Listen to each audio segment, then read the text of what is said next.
किसी भी तरीके की नियुक्ति होती हो, ऐसे में सरकार को आरक्षण के नियमों का पालन करना चाहिए। ये मांग लोक जनशक्ति पार्टी रामविलास की रही है हमेशा से। हम लोगों ने इस बात की आपत्ति दर्ज कराई कि अगर इतिहास में हुआ है इसीलिए हमारी सरकार भी इसको इसी तरीके से लागू कर दे, ये उचित नहीं।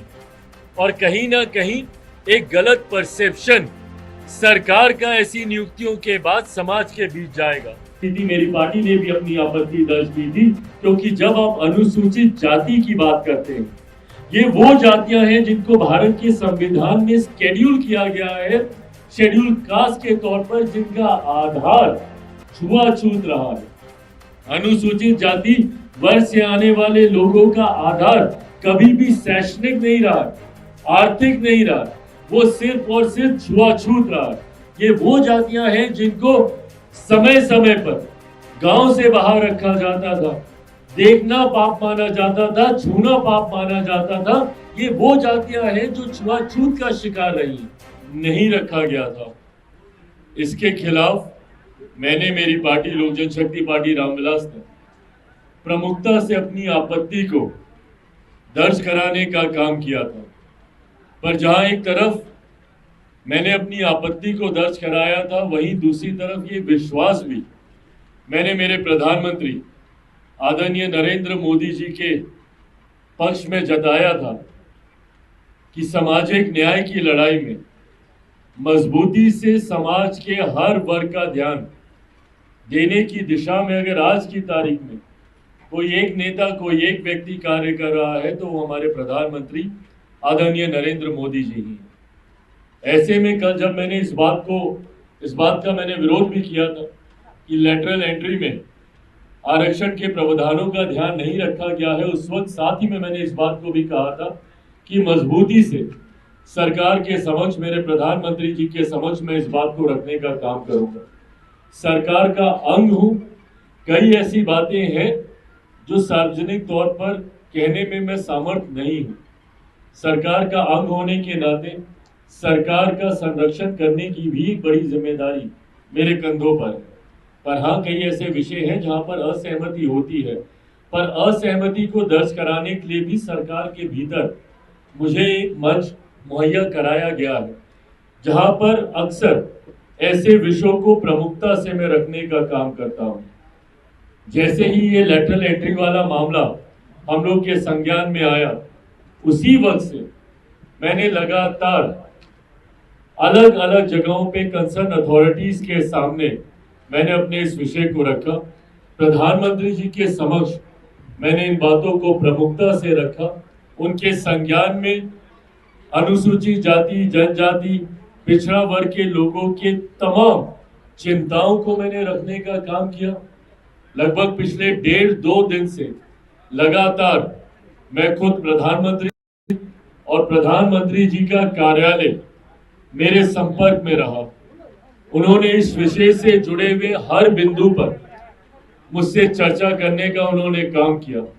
समय समय पर जो दस्तावेज भी उनको मुहैया कराने की जरूरत पड़ी, पिछले 1.5-2 दिन में मैंने उनको तैयार कर प्रधानमंत्री कार्यालय पीएमओ में भी मैंने भेजने का काम किया, इस विश्वास के साथ कि प्रधानमंत्री जी जब इस विषय की गंभीरता को समझेंगे, और वो समझेंगे निजी क्षेत्र में आरक्षण की व्यवस्था नहीं है, ऐसे में सरकारी क्षेत्र में कोई भी नियुक्ति होती हो, किसी भी तरीके की नियुक्ति होती हो, ऐसे में सरकार को आरक्षण के नियमों का पालन करना चाहिए। ये मांग लोक जनशक्ति पार्टी रामविलास की रही है हमेशा से। विपक्ष जो आज की तारीख में इसको लेकर हो हंगामा खड़ा करने का कार्य कर रहा है, ये प्रेसिडेंट्स भी विपक्ष की सरकारों के दौरान ही खड़े किए गए हैं। इन्हीं लोगों ने कई ऐसी नियुक्तियां की हैं, भले आवाज वैसे भी आ ही रही होगी, भले वो कांग्रेस की सरकार हो या कांग्रेस के नेतृत्व में अलग अलग समय में बनी गठबंधन की सरकारें हों। इससे पूर्ण भी कई ऐसे उदाहरण रहे हैं जहां पे लैटरल नियुक्तियां की गई हैं, जिसके तहत डायरेक्ट उन पदों पर बिना आरक्षण के प्रावधानों का ध्यान रखे हुए नियुक्तियां कराई गई हैं।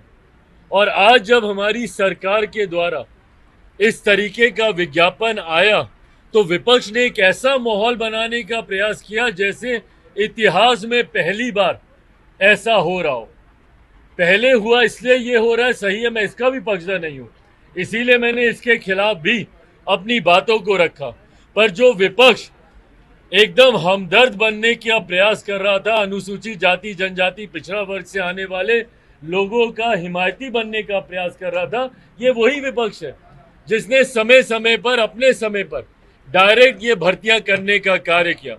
पूर्व प्रधानमंत्री डॉक्टर मनमोहन सिंह जी उसका उदाहरण है, मोंटेक सिंह आलूवालिया जी उसका उदाहरण है, कई ऐसे नाम हैं जो इसके उदाहरण रहे हैं। पर बहरहाल हम लोगों ने इस बात की आपत्ति दर्ज कराई कि अगर इतिहास में हुआ है इसीलिए हमारी सरकार भी इसको इसी तरीके से लागू कर दे, ये उचित नहीं है। और कहीं ना कहीं एक गलत परसेप्शन सरकार का ऐसी नियुक्तियों के बाद समाज के बीच जाएगा। मुझे खुशी है और ये मेरे विश्वास को पुनः बल देता है कि मेरे प्रधानमंत्री आदरणीय नरेंद्र मोदी जी ने समाज के एक बड़े वर्ग अनुसूचित जाति जनजाति पिछड़ा वर्ग से आने वाले लोगों की चिंताओं को समझा और आज एक आदेश के तहत ये जो विज्ञापन निकला था इसको रद्द किया जाता है। मैं, मेरी पार्टी लोक जनशक्ति पार्टी रामविलास, मेरे प्रधानमंत्री आदरणीय नरेंद्र मोदी जी का धन्यवाद देती है और मैं समाज की तरफ से अनुसूचित जाति जनजाति पिछड़ा वर्ग से आने वाले लोगों की तरफ से भी मेरे प्रधानमंत्री आदरणीय नरेंद्र मोदी जी का मैं धन्यवाद करता हूं कि उन्होंने एक बड़े वर्ग की चिंता को सम्मान देने का काम किया और जो ये नियुक्ति निकाली थी उसको रद्द करके पुनः उन्होंने इस समाज का विश्वास जीतने का काम किया। ये पत्र थोड़ी देर में आप सबके साथ मैं साझा भी कर दूंगा। इस पत्र के माध्यम से यूपीएससी चेयरमैन को ये निर्देशित किया जाता है डॉक्टर जितेंद्र सिंह जी के द्वारा, जो कि एमओएस है पीएमओ के, उनके द्वारा ये निर्देशित किया जाता है चेयरमैन यूपीएससी को। और इसमें कहा जाता है कि जो एडवर्टीजमेंट निकाला है वो प्रधानमंत्री जी के this aspect needs to be reviewed and reformed in the context of Honorable Prime Minister's focus on assuring social justice. Hence, I urge the UPSC to cancel the advertisement for the lateral entry recruitment issued on 17/8/2024. ये पुनः मेरे प्रधानमंत्री जी के संकल्प को दोहराता है, उनके समर्पण को दोहराता है।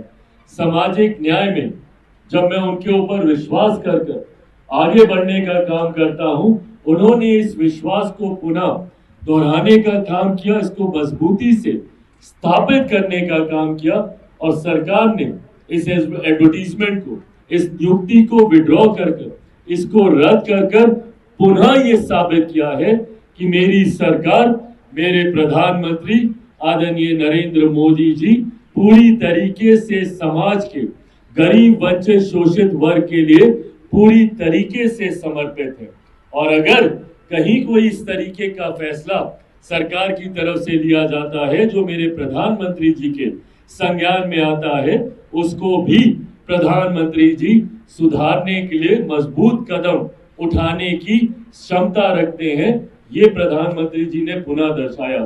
कुछ दिनों पहले सुप्रीम कोर्ट का भी जो आदेश आया था उसमें ऑब्जर्वेशंस में क्रीमी लेयर के प्रावधानों का जिक्र किया गया था अनुसूचित जाति को लेकर, शेड्यूल कास्ट को लेकर। उसमें यह कहा गया था कि क्रीमी लेयर के प्रावधान इसमें बनाए जाने चाहिए।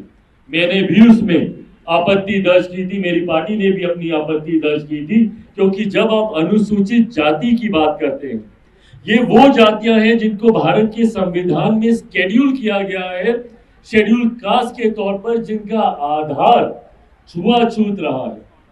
अनुसूचित जाति वर्ग से आने वाले लोगों का आधार कभी भी शैक्षणिक नहीं रहा है। आर्थिक नहीं रहा, वो सिर्फ और सिर्फ छुआछूत रहा। ये वो जातियां हैं जिनको समय समय पर गांव से बाहर रखा जाता था, देखना पाप माना जाता था, छूना पाप माना जाता था। ये वो जातियां हैं जो छुआछूत का शिकार रही हैं। ऐसे में इन जातियों में क्रीमी लेयर के प्रावधानों की संभावना ही नहीं है, क्योंकि आज की तारीख में भी उदाहरण हम लोग के सामने है कि एक दलित युवक को घोड़ी पे चढ़ने से रोका जाता है, एक दलित परिवार को मंदिर में प्रवेश करने से रोका जाता है। और तो और हद तो तब हो जाती है जब हाल फिलहाल के दिनों में ही एक आईपीएस ऑफिसर सुरक्षा मांगता है अपनी बारात निकालने के लिए। तो आप कैसे इसमें क्रीमी लेयर बना सकते हैं? एक पूर्व मुख्यमंत्री रहते हुए जब मंदिर दर्शन के लिए जाते हैं तो उनके निकलने के बाद मंदिर को गंगा जल से धुलाया जाता है। आज की तारीख में भी ये भेदभाव के उदाहरण देखने को मिलते हैं। तो कैसे इसमें क्रीमी लेयर का प्रावधान हो सकता है? और इस बात को भी मैंने प्रमुखता से कैबिनेट मीटिंग में रखने का काम किया और मुझे खुशी है कि प्रधानमंत्री जी ने भी तुरंत उसी कैबिनेट मीटिंग के बाद क्रीमी लेयर की जो संभावनाएं माननीय न्यायालय के द्वारा जताई गई थी उस पर सरकार की तरफ से अपना रुख स्पष्ट करने का काम किया। समय समय पर मेरे प्रधानमंत्री जी के द्वारा उठाए गए ये कड़े फैसले दर्शाते हैं कि विपक्ष जो एक माहौल तैयार करने का प्रयास कर रहा है, और ये अभी से नहीं, एक लंबे समय से विपक्ष की पूरी राजनीति ही अब सीमित हो गई है इस बात पर आकर कि कैसे हमारी केंद्र की सरकार हमारे प्रधानमंत्री जी को सिर्फ आरक्षण संविधान के नाम पर घेरने का काम किया था, जबकि समय समय पर हमेशा मेरे प्रधानमंत्री जी और मेरी सरकार ने अपनी प्राथमिकताओं को दर्शाने का काम किया और वो समाज के इन्हीं वर्गों के प्रति है जो आज भी मुख्य धारा के साथ नहीं जुड़ पाए। ऐसे में विपक्ष जो भ्रम फैलाने का काम करता, पूरा चुनाव इन्होंने इसी झूठ के सहारे लड़ने का काम किया। आरक्षण समाप्त हो जाएगा, संविधान समाप्त हो जाएगा। अभी पिछले 2-3 दिन से जब से ये एडवर्टीजमेंट निकला अभी तो कोई नियुक्ति नहीं हुई, कुछ नहीं हुआ।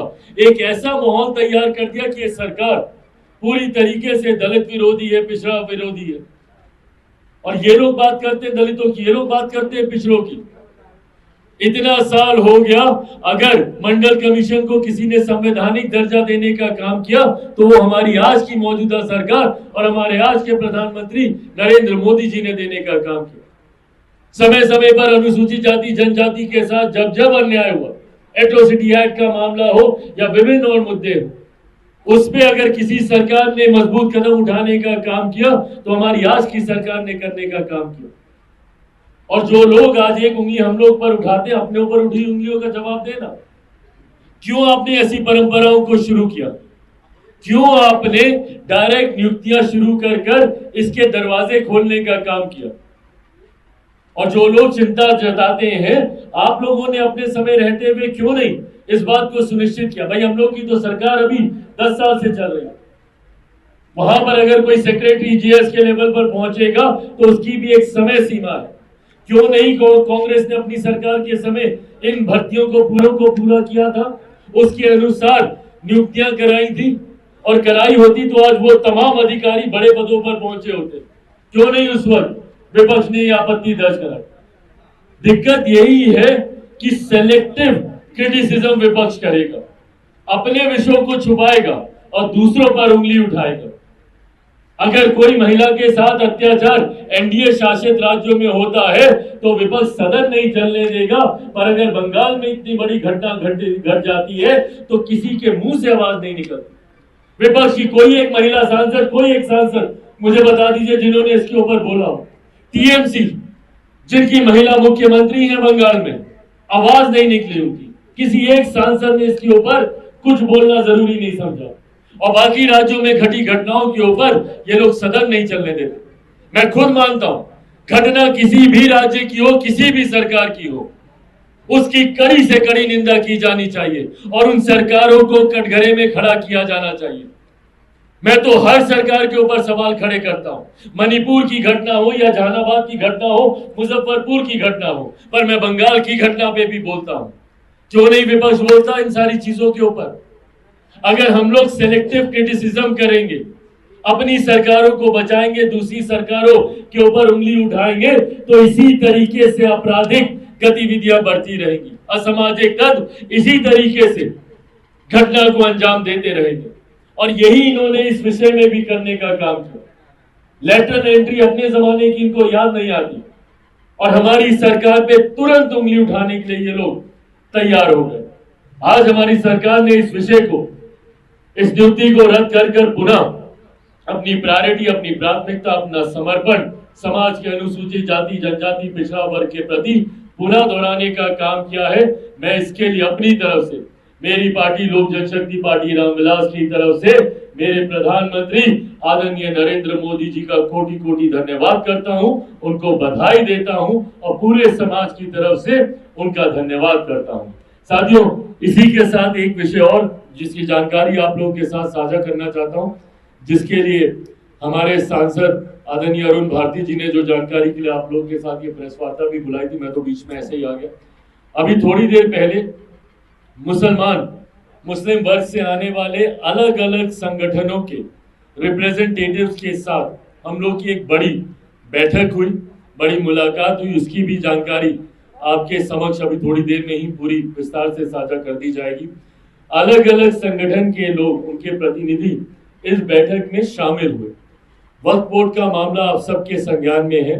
इसके संशोधन को लेकर एक विधेयक कुछ दिनों पहले भारत की संसद में आया था, और उस वक्त भी मैंने, मेरी पार्टी लोक जनशक्ति पार्टी रामविलास ने प्रमुखता से सरकार के समक्ष ये सुझाव रखा था कि इसको लेकर मुसलमान समाज में किसी तरीके की कोई गलत भावना ना जाए।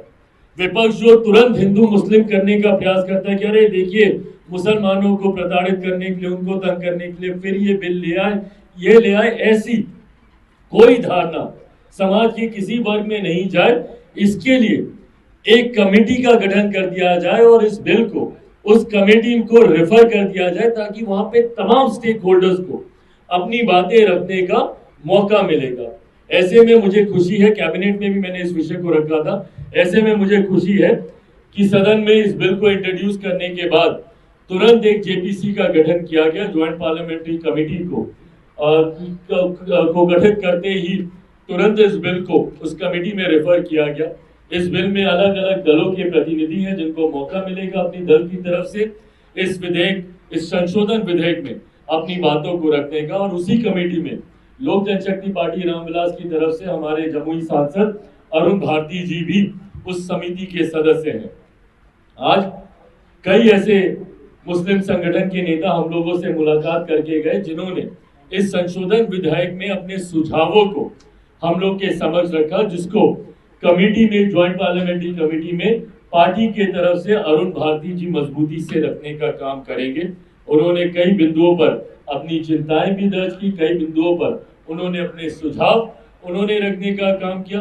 कई बिंदुओं पर उन लोग को क्लैरिफिकेशन चाहिए था कि क्या ये बिल इस बारे में ऐसा सोचता है, या इसमें इस शब्द का जिक्र किया गया है, इसकी परिभाषा क्या है। ये तमाम विस्तार से लंबी हम लोग की चर्चा हुई, बैठक हुई। आने वाले दिनों में ज्वाइंट पार्लियामेंट्री कमेटी में ये जो सुझाव हम लोग के पास आए हैं, इसको तो हम लोग रखेंगे ही, पर ये प्रदेश स्तर पर हुई एक बैठक थी।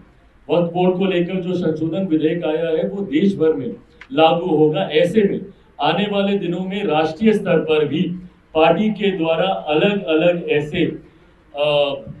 ऐसी बैठकें आयोजित की जाएंगी, जहां पर अलग अलग मुस्लिम संगठनों के नेता, उनके रिप्रेजेंटेटिव, उनके प्रतिनिधि आकर अपने अपने सुझाव पार्टी के समक्ष रख सकते हैं, ताकि उनकी बातों को ज्वाइंट पार्लियामेंट्री कमेटी में मजबूती से रखा जाए।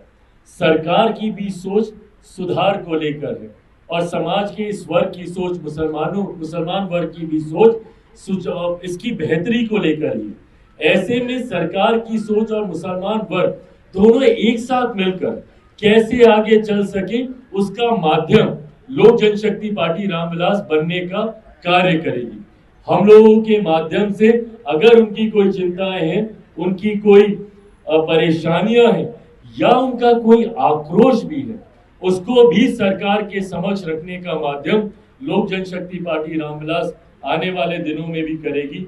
इसको लेकर आज हम लोगों ने एक बड़ी बैठक रखी है, उसमें कई सुझाव आए हैं। उन सुझाव को भी अगली जेपीसी की बैठक कौन सी तारीख को